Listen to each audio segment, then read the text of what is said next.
Hello and welcome to Thirsty Thursdays with a therapist. My name is Jaleisha Gatling. I'm a couples therapist here in New York City, working with people to help them unpack the baggage that gets in between their relationships. Today's topic is continuing from last week where we talked about self compassion. We talked about feeling your feelings, being able to validate them, and being able to effectively communicate them so that others can receive where we're coming from and what our needs are and really understand us. So I wanted to continue talking about that and shift into how shame can be blocking and being able to articulate what we're feeling and finding meaning in that. And one of the first things I want to talk about that I think is heavily tied to shame is being generous. Being generous. I want you to think about if you budget out your generosity. I talk a lot about self compassion, which I talked heavily about last week, but also about budgeting your time and energy. And I want you to step back and think about how you budget out generosity.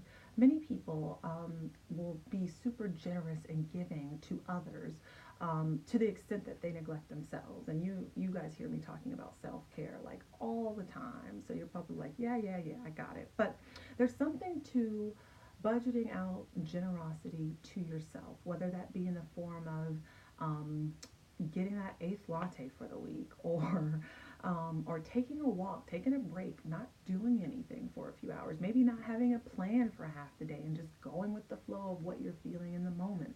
Maybe it's not returning that email right away and giving yourself some space to zone out on memes. Like whatever it might be, we tend to give, some of us anyway, and we leave the leftovers for ourselves. And when we do that, I think it leaves a lot more space and room. It leaves us feeling or being more susceptible to that shame monster coming in and making us feel bad about things that we didn't get done or that we didn't do for ourselves or that we maybe even didn't get for other people. And so I want you to think about your level of generosity because I find that sometimes people will use that word, I'm very generous, I'm very caring, to describe how they are towards their partner and doing things for their partner. And there's a very thin line between being generous and caring and giving to codependency and overdoing and overmanaging, which over a long period of time will brew up resentment and conflict and a lot of issues that I see with a lot of couples. And so I'm asking you to step back and kind of do a little check in with how generous you are to yourself and how you put yourself first and your basic needs first before starting to pour into others' needs and their emotional state and trying to cope for them and leaving yourself kind of by the wayside on empty fumes. So, as I said, I'm talking about this. I know you thought this was going to be about shame, and it is. I'm going to tie it all together. But that piece is really, really important because if you leave yourself empty on fumes because you've been giving to everyone else and leaving yourself last, the shame monster might kind of have more of a hold on you. And so I'm talking about shame in terms of feeling ashamed about how you're feeling. Last week we talked about being able to validate your feelings. And I find that sometimes people will come in expressing feeling anxiety or anger around a certain issue or topic that keeps coming up in their relationship. And they're not only angry, but they're shameful that they feel the way that they feel. Like they're like, oh, I should get over it. Maybe I'm overreacting, or so and so doesn't feel this way about it. So why should I? I thought I was over this. And we spend a lot of energy trying to calm that shame down. So that we can get to the crux of what's actually going on. Sometimes it becomes that we have to go down this other path and put energy into getting rid of the shame so that we can get to the crux of it because generally shame is not really serving us, which is why it's so important that you really do put your self-care up there because I think that when that is a priority and you are intentionally budgeting out that time for yourself and being generous to yourself and being compassionate to yourself, then it's easier to kind of kick that shame monster to the side when it decides to get all mouthy in your ear. Another thing that ties into this is being able to forgive yourself. Okay, coulda, woulda, shoulda. Sometimes we get so bogged down in the past, and say we have a bump in the road where we've changed a habit or we've really improved an aspect of ourselves or in our relationship, and we have a hiccup and we kind of backslide.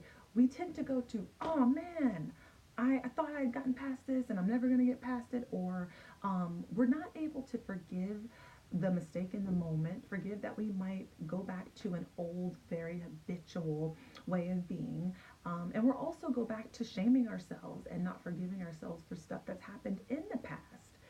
Instead of going into that place, what if we tried to learn from that? If we were able to tease out the lesson in the mistakes that we've made and look at it through a really positive lens, helping us to move forward. When we are bogged down in the past and focused and fixated on that and not forgiving ourselves for past mistakes, we're in essence keeping ourselves from being able to take the lessons and utilize them in the future. There's such a great, I don't remember the exact statement, but the essence that I got from this book, The Subtle Art of Not Giving an F, Not Giving a Bleep, by Mark Manson, one of the big takeaways that I got from that book was he says life is, it's not about uh, fixing this problem and then being done with it, but it's more so about solving problems and looking forward to having better problems. So there are always going to be issues and things that come up, obstacles I'll call them. I don't even want to call it problems, but there is something to looking forward to future issues, future problems, future mistakes, because from that comes learning and from that comes growth. If you allow yourself to look forward and to find the meaning in that trip up that happened. So that brings me to reframing how you view an obstacle. Now, if we are giving to ourselves, nourishing ourselves, we're building on that, we're able to step back and we're able to say, okay, what's the lesson in this? What could I learn from this? There is much less susceptibility to the shame monster coming in and bogging us down, okay?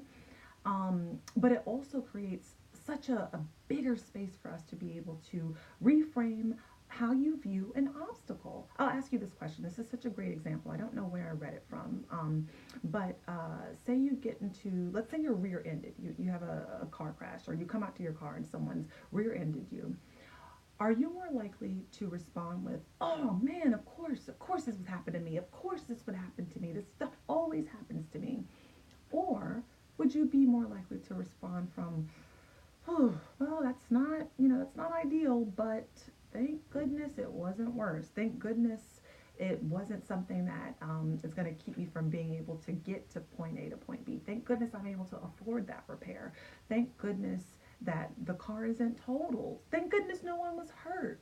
Like being able to reframe what's not a happy, occasion or event in a way that is not this catastrophic all or nothing thinking.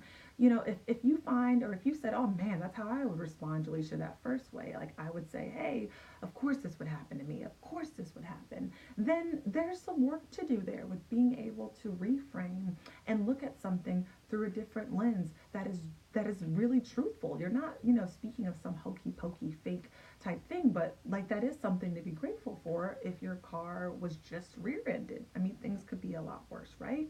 And so to be able to shift into that reframe place, you really need to start with some of those elements that I talked about at the beginning of the video to be able to make room and space to do that with more ease. And so essentially it's about shifting your mindset from a lack mindset to a growth mindset.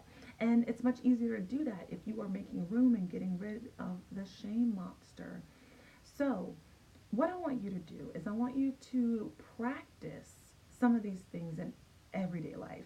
Maybe you might sit down and make a list of all the things that your partner is doing that's driving you crazy. And then I want you to, on the other side of that list, write out another way that you might look at this. Much like I gave you with the car incident, I want you to name some things that maybe have been really driving you crazy. It might not be within a relationship. It might just be life is throwing some curveballs at you and you just feel like you can't get a break. I want you to really sit down and come up with a few different ways that each of those incidents might be looked at through a different lens. That would be more serving and beneficial to you, but also true, okay? So I want you to do that. If you feel like like sharing, I would love for you to share what comes up for you in the comments below. And if this video really resonated with you and there's some stuff that you feel like you could really unpack further on a more deeper level, give me a call or shoot me an email and let's set up a free phone consultation where we can talk about some of the things that are going on with you and how I might be of help to help you work through it. Again, we will meet in 2 weeks for Thirsty Thursdays with a therapist where we quench the thirst in your relationships. I'll see you guys in 2 weeks.